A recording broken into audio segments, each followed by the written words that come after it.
mi arimatia mesa payane kapa witi tai ang bedoma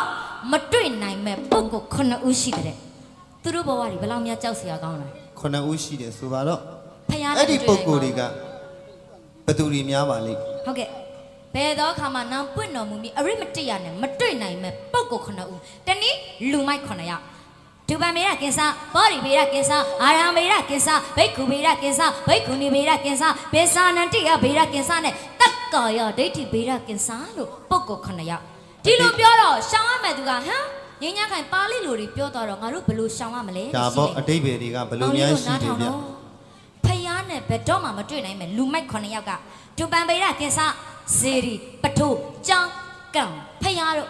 ဖြတ်စည်းသောပုဂ္ဂိုလ်ဘယ်တော့မှဖယားနဲ့မတွေ့နိုင်ဘူးကဘာဝေတိတိုင်အောင်ဘောရီဗေဒကင်္စဘောရီဗေဒကင်္စဆိုတာကကျမတို့မြတ်စွာဖယားနဲ့ဖွားဘက်ဖြစ်တဲ့ဘောတိညောင်ပင်များကိုမသိလို့ကတော့ထားလိုက်ပေါ့အခုကျမပြောလို့သိပါလျက်နဲ့တထောင်ကျော်သောဘောရီညောင်ပင်များခုတ်ထွင်းရှင်းလင်းသောပုဂ္ဂိုလ်ဘယ်တော့မှဖယားနဲ့မတွေ့နိုင်ဘူးလေရှေ့တုန်းကစာသူရှိတာဟုတ်ကဲ့ရွှေကြောင်နှောကောင်းမလေးညောင်ညိုဖြတ်သည်ဟုတ်တယ်ကိုမှတ်သားစရာပါကျောင်းပင်ကြီးကျောင်းကြီးတွေဘလောက်ပဲကောင်းကောင်းညောင်ပင်ပေါက်လို့တထောင်ကျော်သွားရင်ဆရာတော်တွေမဖြတ်စည်းရတော့အဲ့တော့ဘာဖြစ်သွားလဲကျောင်းကြီးဘလောက်ကောင်းကောင်းပြတ်သွားတာအဲ့ဒါကြောင့်မို့ပါကဲရှေ့ဆက်ပါဦးညီမဒုဗံမေရကင်္စဘောရီဗေဒကင်္စအာရဟံဗေဒကင်္စတဲ့သတိထားပါသမီးတို့အများသောအဖြစ်တွေ့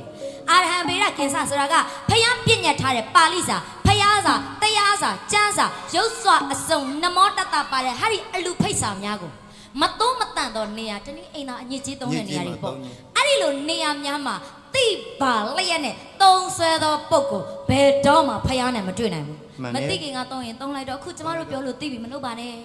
ဘိက္ခုဗေဒကင်္စတိတ်အပြစ်ကြီးတယ်ဘိက္ခုဗေဒကင်္စဒီခေတ်မှာတိတ်တွေ့ရတယ်ယဟန်တန်ကအချင်းချင်းတပားနဲ့တပားမတက်အောင်ဂုံချော်ရန်တိုက်ယဟန်သင်္ကွဲသောပုဂ္ဂိုလ်တိတ်အပြစ်ကြီးတယ်ဘယ်တော့မှဖယားနဲ့မတွေ့နိုင်ဘူးလေရှင်ဘိက္ခုနီဗေဒကင်္စဘိက္ခုနီဗေဒကင်္စဆိုတာကျမတို့ဖယားသမီးတော်တိလရှင်ယတိမှာရုပ်စွာဆုံးယောဂီဝတ်ထားတဲ့အမျိုးသမီးများကိုအဆက်တကွဲအကျိုးနဲ့ဘဝပြတ်အောင်ဖျက်ဆီးသောလူယုံမာများဘယ်တော့မှဖယားနဲ့မတွေ့နိုင်ဘူးတဲ့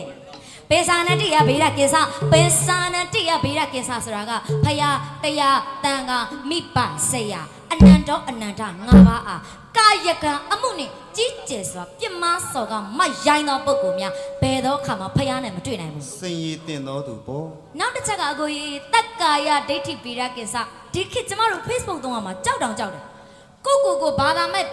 နဲ့ခံယူပြီးဘာသာသာသနာကိုစော်ကားနေလိုက်ကြတာများအဲ့ဒါတွေကတနည်းပြောရရင်ဒိဋ္ဌိတွေ